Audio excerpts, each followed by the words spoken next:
Free Fire India is set in a virtual...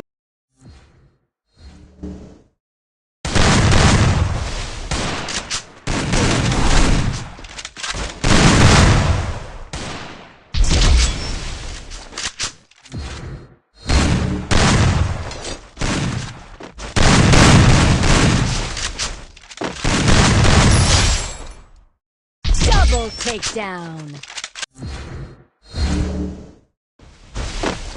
Double takedown.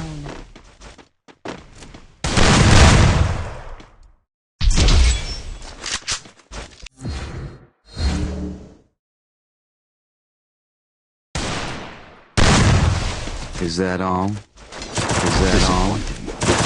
Is that all? Disappointing.